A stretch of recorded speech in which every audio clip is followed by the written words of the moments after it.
Great. Well, it's great to be here. Who loves this church? I tell you, I've heard about KDM for a number of years and never had an invitation. Just leaving that out there. We had actually a trip planned to Krakow the week of lockdown, so we missed out. So I videoed my wife yesterday. I said, look at Krakow, so we're coming back. But the best thing about Krakow is what I've heard about this church. And you have a great church. There's a great culture here, great expectation, an incredible worship team, brilliant pastors, and my pastors say give Zibby and Madda a big kiss. Everyone after the service. There'll be a lot of holy kisses in this place. But they bring greeting from Manchester, Pastor Glyn and Sophia. I'm part of Audacious Church there. And the past 18 months I've had a new job. I've been involved in church leadership for years, involved in church planting and all sorts of stuff. Not part of Audacious, but knowing the journey of Krakow here and knowing of Zibby and Magda, but not really meeting them properly until recently.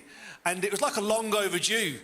And for the past 18 months, I've been working with Glyn in the Assemblies of God as the church planting leader for Europe.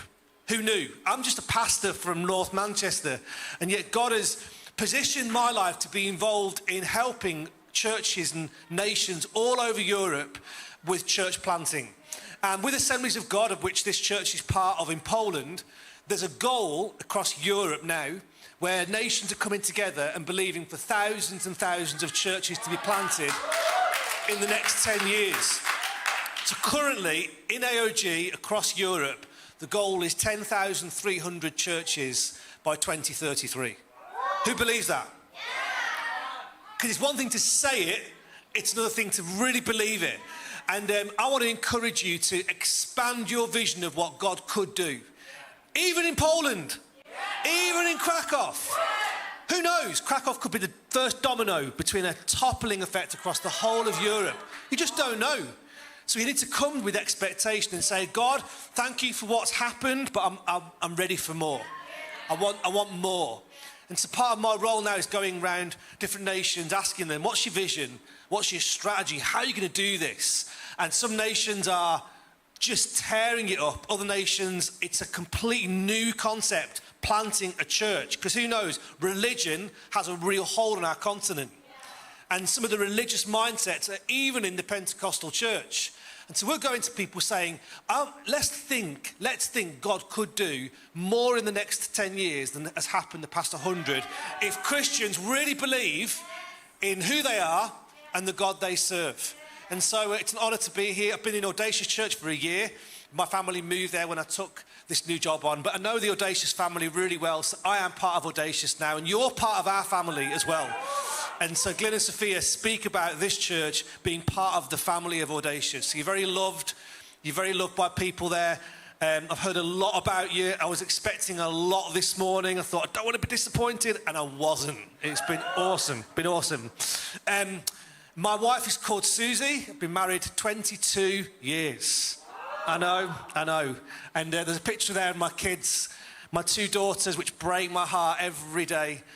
One's 16 and one's 13, and I know nothing about teenage girls. I'm learning on the go what it looks like to have teenage daughters, but they are beautiful, aren't they? They're stunning, if I say so myself. My eldest is called Imogen, 16 years old. She dated a Polish boy for a year last year. But she broke up with him. When she told me, I was like, and inside I'm going, yes, thank you, Jesus. So she's single until she's 25 now. And then my youngest is Freya. Imogen loves Jesus. She serves him. She's part of the youth team at Audacious. She's a leader. She loves the Bible. And Freya is a work in progress. And we just came back from her parents' evening last week. We have the schools, and the teacher said to us, Freya's very spirited. I thought, what does spirited mean? What does spirited mean? She just loves adventure. I'm thinking, and when you dug deep, she doesn't stop talking apparently in the class. So we had words. And my threat to them is how much they get to use their phone. So I have power in the house. It's called the power of knowing the Wi-Fi password. And I turn it off and turn it on. Whether that's the right strategy for teenage girls, I don't know. But if you've got teenage daughters, please help after the service. I'll be at the front here with the prayer team, receiving prayer. But I have a great family. And 22 years I've been married, which is incredible. And can't believe it's been that long. And I've got a confession to make because me and my wife are very different. I'm half Italian. Buongiorno.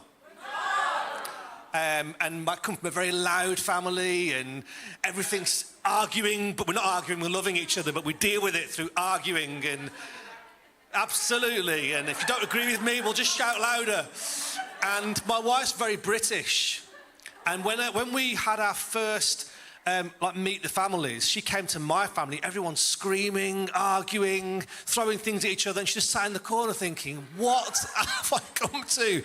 And then I went to her family and found out people actually talk across the dinner table, have a conversation. So it really threw me. I thought, wow, you're actually listening to what I say.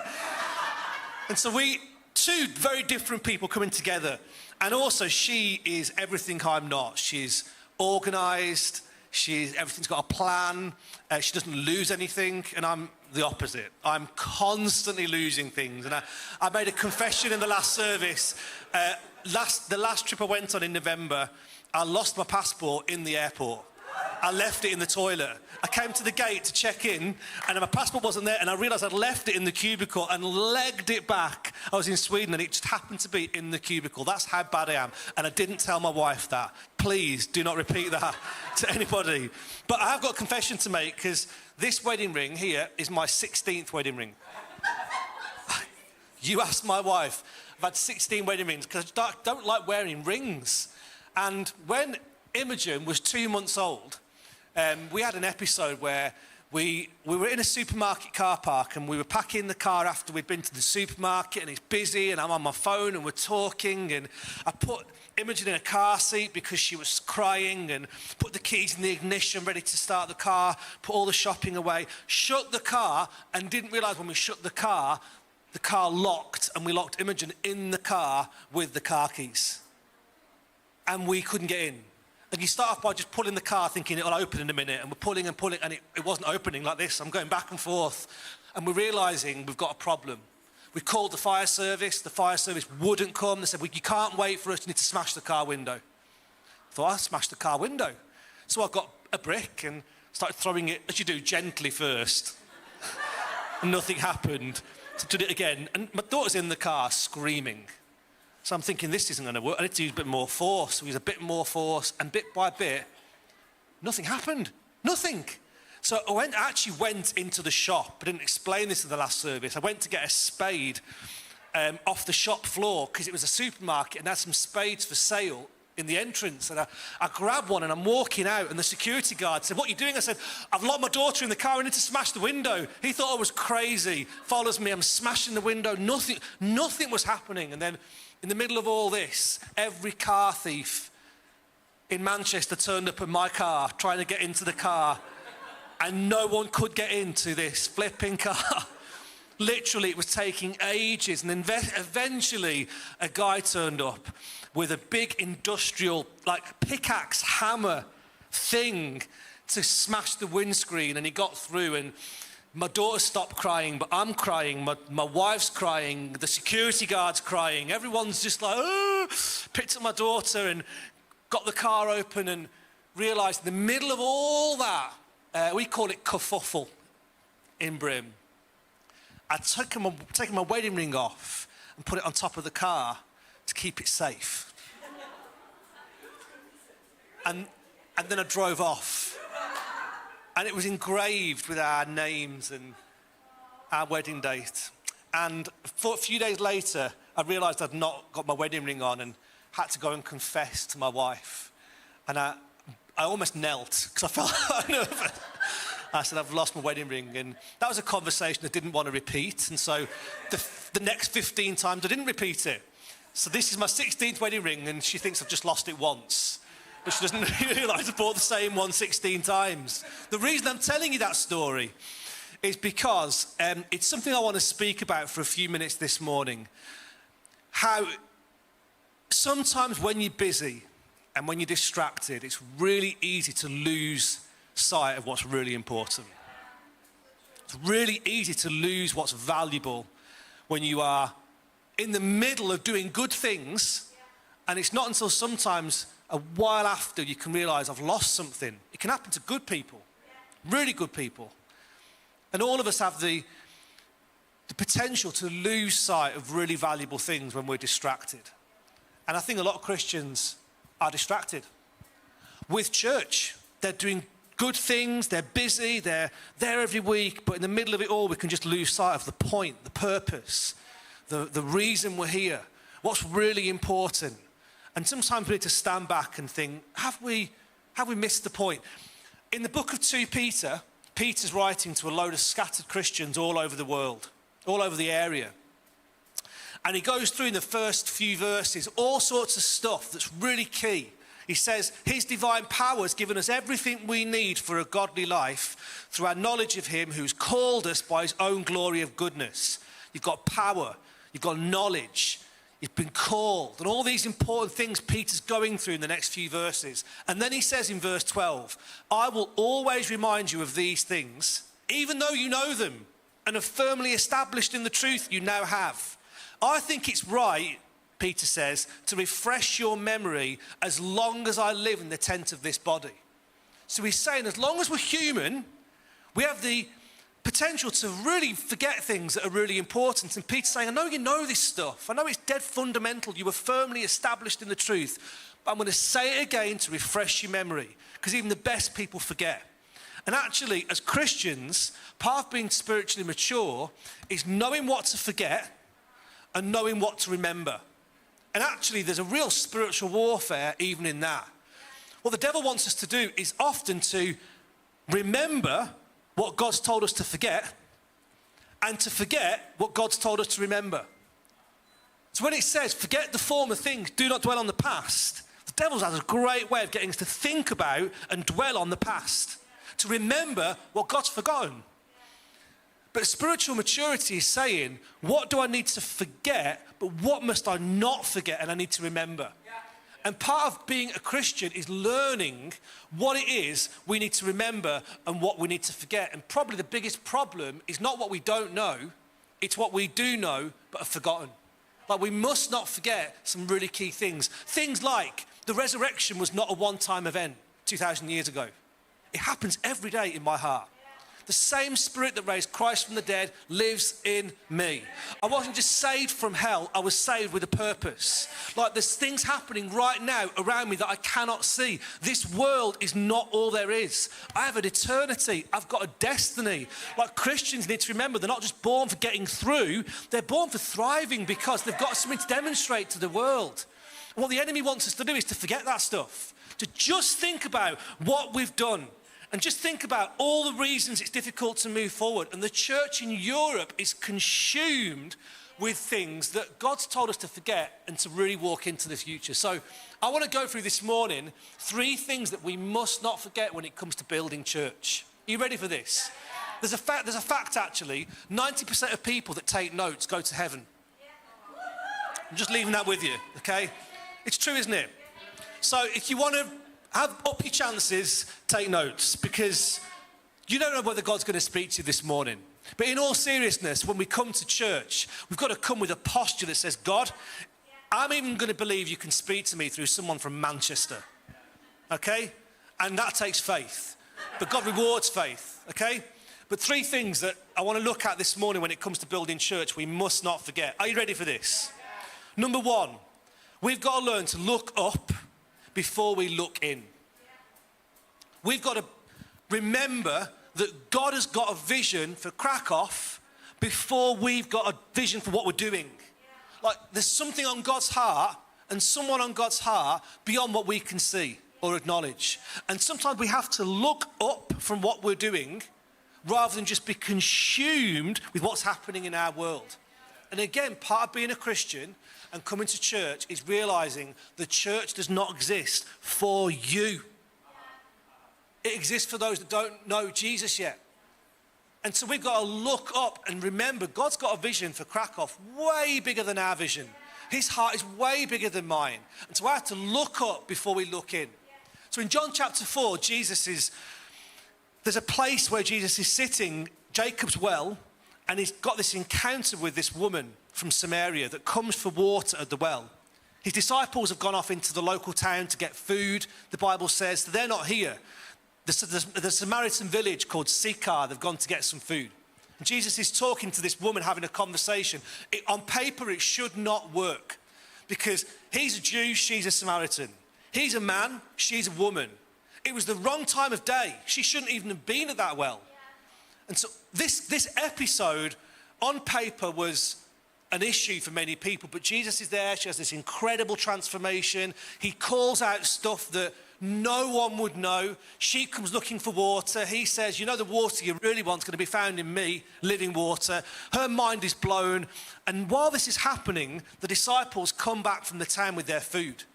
And they're holding the food and they see this happening, this episode, and they can't believe it. Like, they can't believe Jesus is talking to a woman, a Samaritan woman, at this time of the day. What is he doing? You can almost hear them talking to each other, thinking, what's he doing? He's having a laugh. This is crazy. She's blown away. She disappears, goes back to the village. And Jesus knows something's up. And so they say, okay, Rabbi, eat something. We've got some food, eat something. And Jesus does this mic drop moment where he says, I've got food you know nothing about. And they have no idea what he means. They start talking to each other. What does he mean? He's got food. Well, who's giving him food?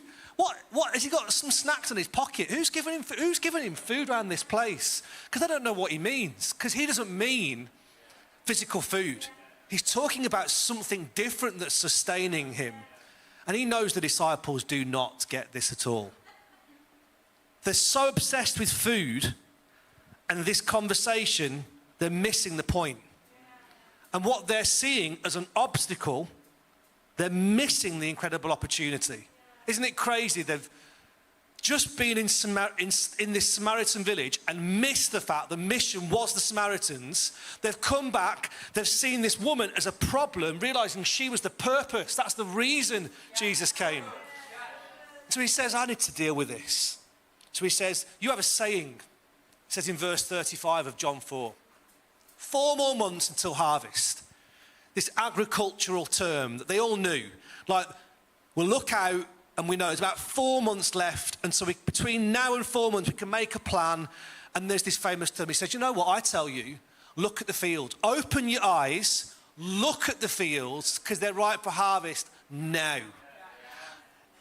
He's almost saying it in a frustrated way. Like, guys, you're missing the point. This is the reason I came. And I'm all for having a plan and having a strategy, but look up and see what's right in front of your eyes, because they were doing good stuff. They got into town, they were doing good service, they were on a mission, they brought it back, they're busy, they're building church, they're having fun, they put out a rota who was bringing what food. And Jesus said, in amongst all that, you have totally missed the point. The point is people, and you've missed the point. And sometimes when you're building church, the structure can get involved in the way of the people. Let me tell you what's happened with a lot of Europe. Structure has sabotaged purpose. And if we're really going to make a difference in Europe, we need to raise people that see the purpose is people and will do whatever it takes to reach them. But it starts by opening your eyes and looking. It's as if the disciples were in church doing all the right stuff, but their eyes were shut. They couldn't see. And Jesus is saying, look up. Look at this incredible opportunity. And it challenges me when I read this, because whenever you're in a place for a length of time, you can miss what's right in front of your face. Like, I lived in Manchester for years and years and forget. God knows the names and numbers of every person in that city more than I do. every single person who knows their story, the number of hairs on their head, his heart is broken for them. But it's so easy, and I'm human, I'm limited, to just drive to church, do my stuff, go through the services, go home and miss the point. The point is people. So we must not forget, in all our busyness of building church, and there's some great stuff happening, the purpose is people. Who's new? Who's on their own? It's called the art of noticing people. If you want a church plant, you've got to notice people. Who is God laying on your heart? You need to notice. Look up. Look at the fields, because they're ripe for harvest. Krakow is ripe for harvest. My goodness. There's something happening in Poland that is incredible. And God's using people like you, but we must not forget what you know already, but we've got to refresh our memory. Number 2, are you with me? Yes. We've got to remember it's mission before methods.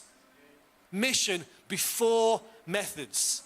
And the reason I'm saying that is, as I've been involved in Europe, I've seen methods and models often come before mission.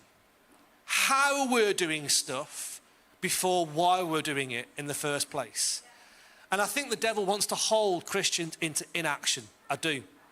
1 Peter 5 verse 8 says this: be alert, Peter says, and of sober mind.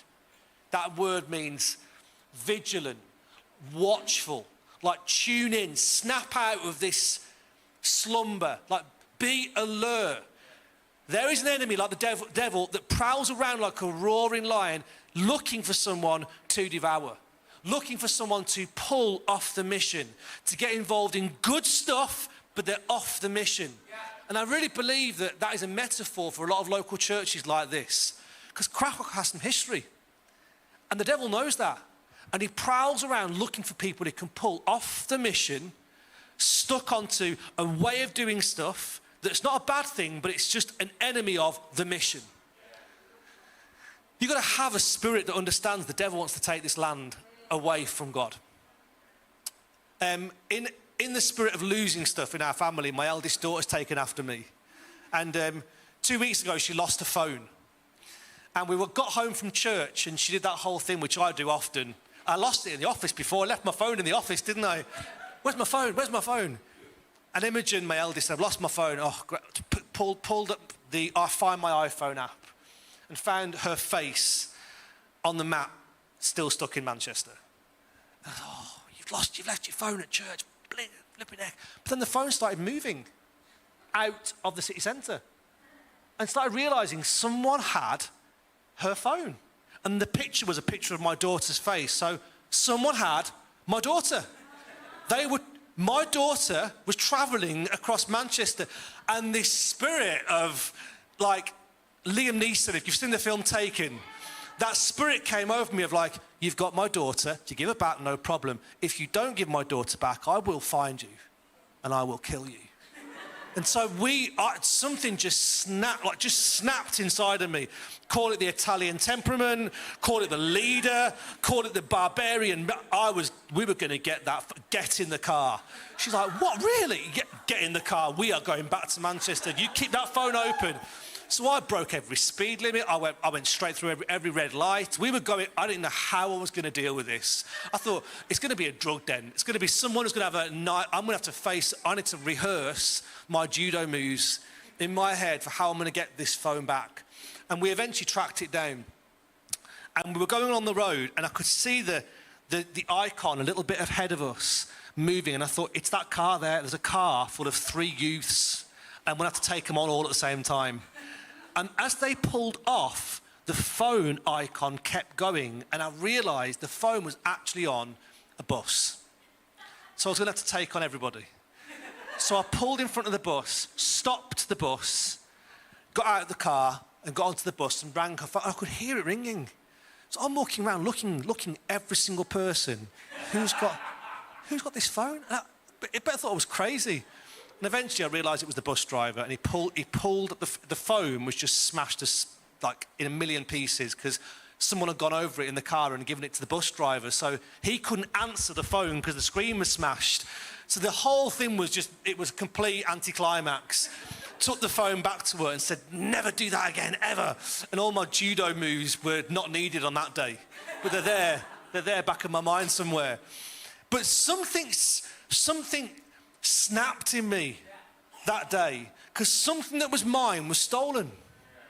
I don't know if you've ever had something stolen from you, but it got personal. Like something was stolen from me. We were going to do whatever it took to get that back. Whatever it took within the law. We were going to do whatever it took. And I think there's something of that raw passion that the Church of Europe needs again. Because the devil's had a field day in this continent. The devil's had a field day in Poland. And something in us as Christians need to say, we're going to do whatever it takes to get that back, to get this land back, because it's God's. Those people outside this church, they're God's. The church is God's. And we're going to take back what the devil's stolen, because we're going to put the mission before methods. Religion puts the methods before mission. Rules, regulations, what you can do, what you can't do. But there's something about church planting that says we're going to go for this with everything in us, because we weren't just saved from something, we were saved for something. And I think God's looking for people like that have his vision, they look up, and then they have the mission in their heart that says we're not going to allow methods to become in the way of what God's called us to do. Amen? Don't let rule keepers get in the way. We can celebrate vision but do nothing about it. Let's be people that actually do stuff about it. And the third thing is this.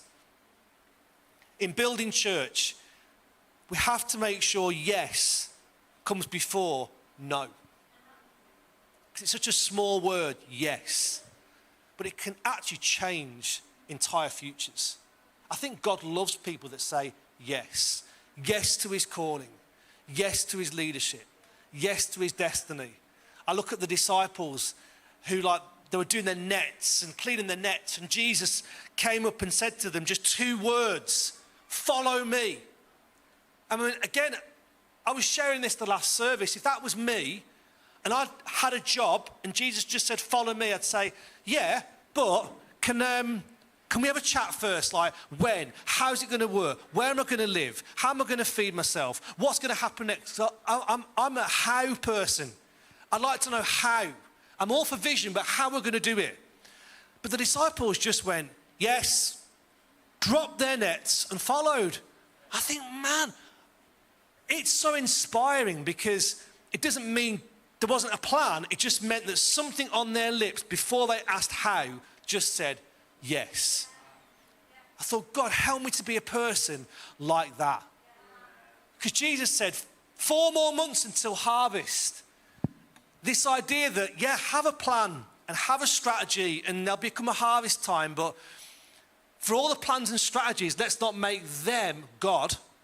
It's got to start with a heart that says, yes, I don't know how we're going to do this, but we're going to do it. Yes, I'll follow you. I don't know what it's going to look like, but I'll do it. Yes, I'll drop my nets. God, I hope this works out, but I'm going to do it. And I think there's something about a heart that just says yes, that God can use. The devil wants to hold us into no. Not yet. Soon. On my terms. Measured Christianity. Conditional obedience. But there's something about this barbarian spirit that just says, yes, yes. When Pastor Zibby says, I want to plant a church in, what was that place called? Katowice. And he's saying, look, and is it Brandy from the front this morning saying, come on, give it a chance. Wouldn't it be great if this service just said, yes, we're going to do it. We're here. We don't know why God's put us here, but we're here and we're behind you. Yes. And the more the church can say yes, the more God's got movement. He can steer, he can move, he can provide, but it's got to come from a church that says yes. In my role across Europe, speaking to some of these movements and national leaders, it's interesting hearing what they're saying, because for some nations, their yes has a sound. And they have, some of these nations, they just remove excuse from my life. I was sharing last service about a pastor that I met in Montenegro last year, a guy called Dragan. And he's planting a church in Podgorica, which is, Montenegro has about 200 Christians in the whole of the nation. It's one of the most under-evangelized parts of Europe. He moved there with his wife. They sold their house. They absolutely believe they want to plant a church in that city. They want to make a difference. They want it to be a shining light. They've got an 8-year-old daughter. I went to see him last year to go and visit the church, and he's there setting chairs up and talking about the vision for the community. And then he talked about his wife, that the year before she was given a diagnosis of cancer. Within 7 months, she passed away. They'd sold everything to move to that city. She was translating the New Testament into the native tongue in Montenegro. She was involved in politics. She was a leader of leaders. They were a catalyst couple together, really taking ground. And for whatever reason, the mystery that God took her. And I'm listening to this guy talk. And I'm listening to the pain in his heart and listening to the fact he's now a single dad to an 8-year-old, doesn't know what to do. And he's relaying the pain of that situation while setting up the chairs. He's talking as he's shuffling his notes on the front, getting his sermon notes ready and putting the lectern on. He's talking about the vision him and his wife have got for the city. And I'm thinking, my goodness, if he had a reason to quit,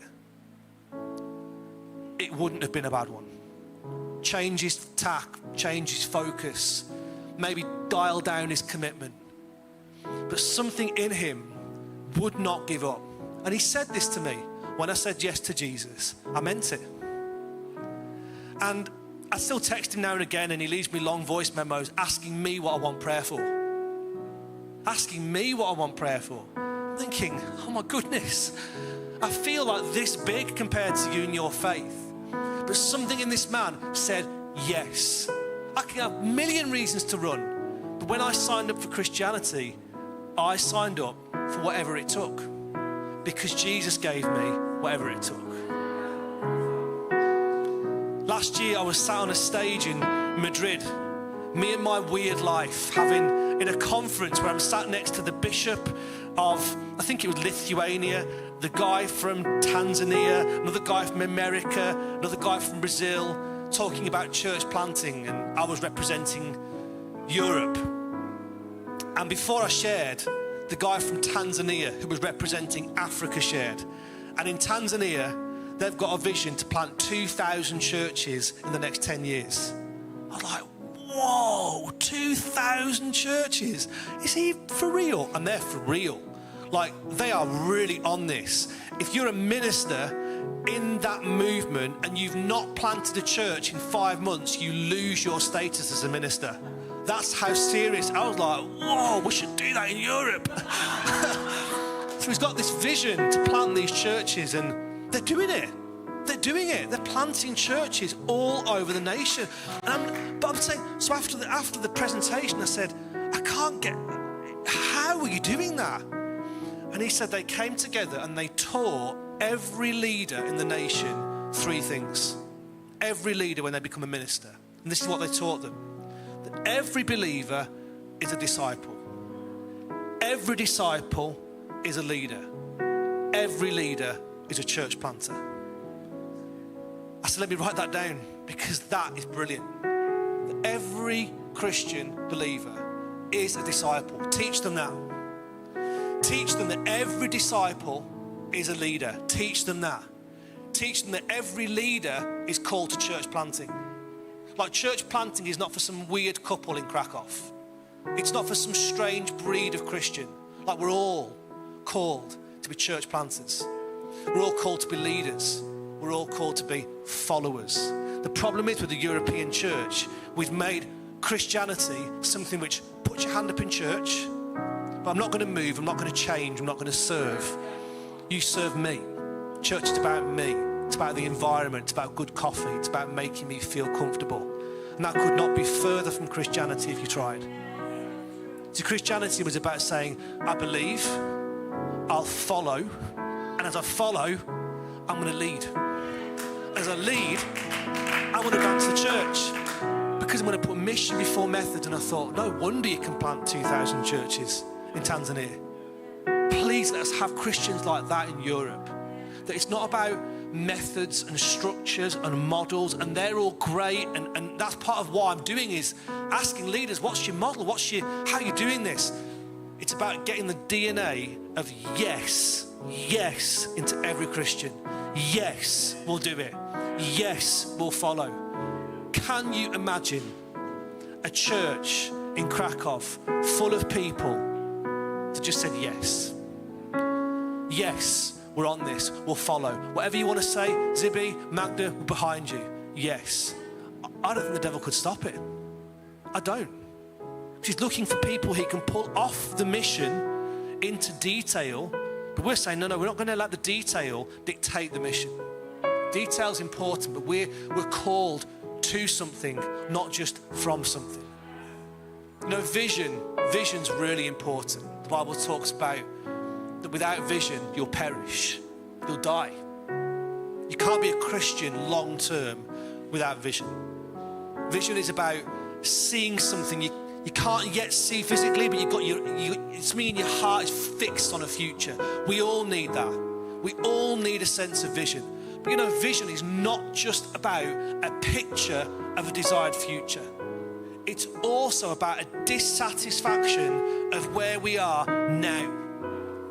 You know Martin Luther King, when he gave that speech, I have a dream. You all know that speech, don't you? I have a dream. That was not the only speech Martin Luther gave. In fact, it was on the back of hundreds of other speeches. You see, that speech, I have a dream, was this is what I can see. I have a dream. I have a dream about what this nation can look like. I can see there.